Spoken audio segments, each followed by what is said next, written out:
આજે અમારી વાત કરીએ તો 8 માર્ચનું આપણું ઇન્ટરનેશનલ વુમન ડે આવી રહ્યો છે. તો આ દિવસના કારણે અમે એક જબરજસ્ત સેલિબ્રેશન રાખ્યું છે.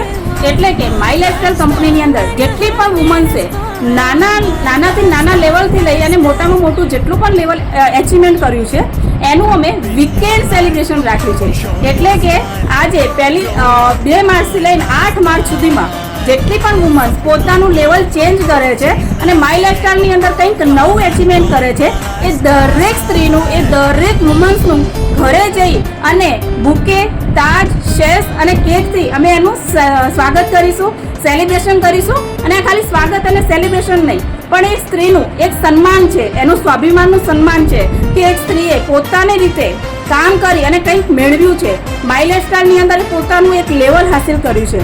તો એનું અમે એને સ્વાગત અને સેલિબ્રેશન માટે આવ્યા છીએ.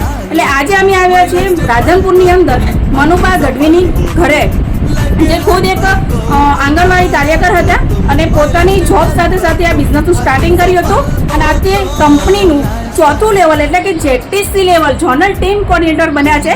તો એમના ઘરે અમે શુભેચ્છા પાઠવા માટે અને એમનું સેલિબ્રેશન કરવા માટે આવ્યા છે. Congratulations Manuben. Yes everyone, yes. તો આ છે અમારી ઓલ વુમન્સ જે રાધનપુરની અંદર એમનું સન્માન અને સ્વાગતની અંદર આવી છે. સો થેન્ક યુ બધા, તમે મારા સેલિબ્રેશનમાં આવ્યા. મેં આવું સપને વિચાર્યું નહોતું કે કોઈ દિવસ મારો પણ આવો દિવસ આવશે. હું એક આંગણવાડીની અંદર જોબ કરતી હતી, ત્યારે મેં લગભગ 13 વર્ષ જોબ કરી છે. અને એની સાથે મને મેડમ મળ્યા કે જે મારી બાજુમાં જ ઊભા છે, ભૂમિકા મેડમ. એ મને મળ્યા અને મને માય લાઇફસ્ટાઇલનો બિઝનેસ બતાવ્યો. તો મને સારો લાગ્યો, તો મેં પાર્ટ ટાઈમ શરૂ કરી અને શરૂઆત કરી. તો પાર્ટ ટાઈમ મેં 2 વર્ષ કરી. પછી મને એવું લાગ્યું કે મારું અહીંયા કંઈક ફ્યુચર છે, મારું અહીંયા કંઈક સારું કરવાનું છે. એટલે મેં માય લાઇફસ્ટાઇલની અંદર ફૂલ ટાઈમ આપવાનું શરૂ કર્યું. અને આંગણવાડીની જોબ અહીં કરતી નથી, મેં છોડ્યાને 1.5 વર્ષ જેવું થયું છે. તો હું ખુશ છું અને સારી એવી ઇન્કમ હું લઈ રહી છું. અને મારી જે જિંદગીની એક બોધરેશન જેને કહે ટેન્શન કહેવાય, એ ટેન્શન મુક્ત જિંદગી અત્યારે હું જીવી રહી છું. અને સરસ એવી ઇન્કમ પણ લઈ રહી છું અને આરામદાયક એક બિઝનેસ કરી રહી છું. તો મારું વુમન્સને બધાને વુમન્સ ડે ઉપર એક કહેવાનું છે કે તમે લોકો પણ માય લાઇફસ્ટાઇલની અંદર આવો. અને અગર આવ્યા તો આ બધા મારા બિઝનેસ પાર્ટનર છે જે તમે જોઈ રહ્યા છો. તો આ લોકોને બધાને પણ હું કહેવા માંગીશ કે એક ટેન્શન મુક્ત જિંદગી જુઓ. અને હું ગોવા વિનર થઈ અને ફરી આવી છું એક વખત. જે મારા મનના વિચારો એવા હતા, હું ખરેખર ખોટું નહીં બોલું, મને એવું હતું કે કપલ લોકો જ જઈ શકે ગોવા, મને બીજા લોકો કોઈ ગોવા ફરવા જઈ શકે નહીં, આવી મારી મેન્ટાલિટી હતી.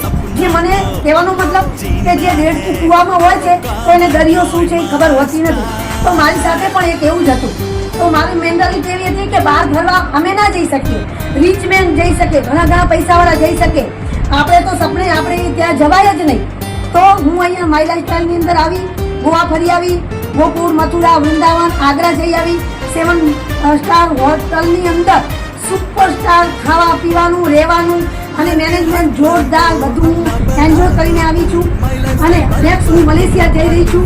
તો આવું તો મેં કદી સપને વિચાર્યું નહોતું કે મારી સાથે આવું થશે. અને ખરેખર એક આ સપનું હકીકત છે કે સપનું છે. મને ખબર નહીં, ઘણી વખત એવો વિચાર થાય કે આ હું સપનું આપણે જોતા હોઈએ છીએ તો ખરેખર આ સપનું નથી પણ હકીકત છે. તો થેન્ક યુ. હું બધાને કહેવા માંગીશ